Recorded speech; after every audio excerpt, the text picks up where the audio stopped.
Hey, MegaJeff back again. Part 2 of my, we're going to do 5 albums from 10 years ago. So we're talking 2015 releases. It's kind of neat to look back because I know that I tend to be the one that buys a lot of bands that I've stayed with for years and not a ton of new music. If you really look at it in the overarching view, my purchase of new music may seem far between. So it's nice to look back and see, some of the stuff that I bought to find out that there actually is more than than I probably really anticipate. So let's get into this. We're going to do 5 more. Fallen Empires by Diviner, a new band out of Greece, power metal band. I forget how I discovered them. They are on a label that I pretty much appreciate everything that comes out on. And so I know that it's a lot of the stuff on Impellitteri Records is going to be Euro metal, power metal, melodic metal, and so I tend to take a chance on Impellitteri Records out of Sweden is one of those type things too. And I heard something and I thought this is really powerful. The vocalist at times has a little bit of a grit to his vocals that sounds, I'm gonna say it, sounds a little like Dio-ish.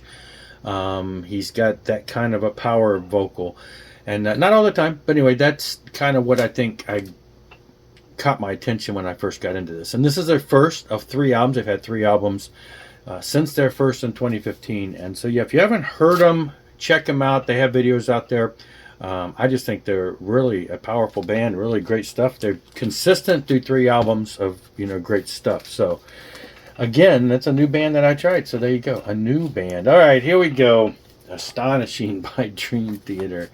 Yeah, the big 4 album concept album. I admit, huge Dream Theater fan, and I've listened to this numerous times, and it's got some ups and really some powerful, places. But as an overall project, it just hasn't totally resonated with me. Now, I've never sat down and read it. It's a concept album. It tells a story. Some of the lyrics at times to me sound forced. They don't really rhyme or flow proper when they're trying to tell the story. So they kind of, when I first heard it, kind of turned me off. There's a lot of great musicianship here, as expected, as always. But I tend to get into it an album or 2, and then I get kind of bored with it. And so, honestly, I can't say how many times I've listened to the entire thing, and definitely not in one sitting. But I really need to spend some more time with it. It's been 10 years, I keep saying that. Because it's got some great stuff, and I know some people that think this is an astonishing album. Haha. Play on words. Some people say it's just phenomenal, and I just maybe haven't given it its due. I love Dream Theater, so I'm going to buy it. And my wife's like, "Why buy this big box set?" And I'm like, "Well, because it's Dream Theater, and you got to have it." What I should do is pull it out and start with like the 4th side and go backwards, just to kind of make sure that I'm getting music that I probably haven't heard as often. Up next is My God-Given Right by Helloween. Love Helloween, love the early stuff. I even love the stuff that most people don't like. The Pink Bubbles Go Ape and all that. And then Chameleon, I love that melodic age. They go into some weird stuff with the Dark Ride and the Rabbit and all that stuff. But then they kind of came out of that. And this is like, in my opinion, the 4th in a string of really great albums. Straight Out of Hell prior to this. They got the Gamble with the Devil.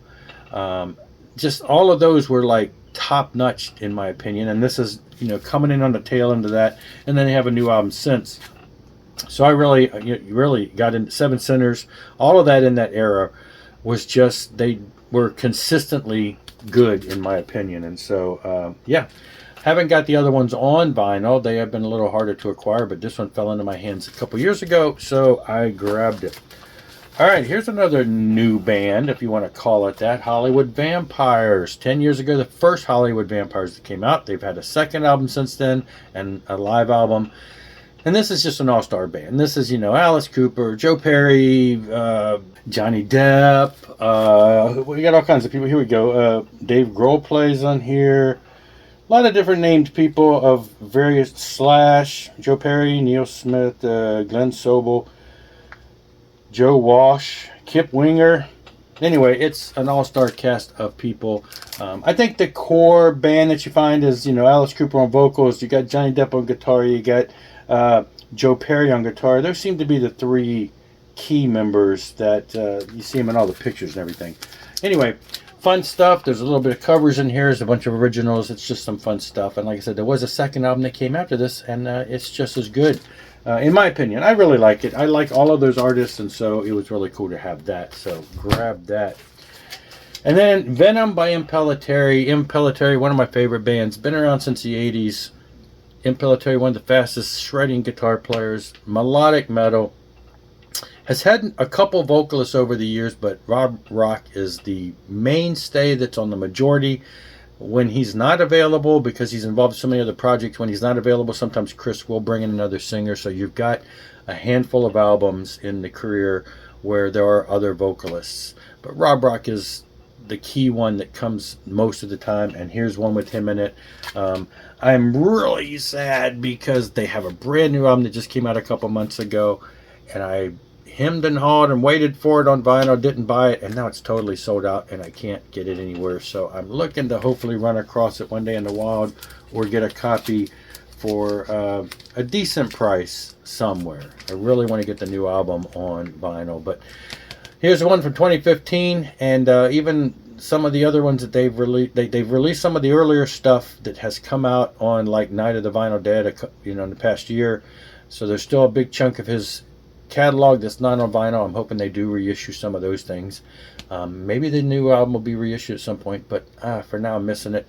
But this is a great album. Again, shredding stuff, just some great stuff. And there's been a couple albums since then that I do have. So there you go. That's another classic band, but there's 5 more from 10 years ago, and I'll be back with some others. See you later. Rock on and rock hard.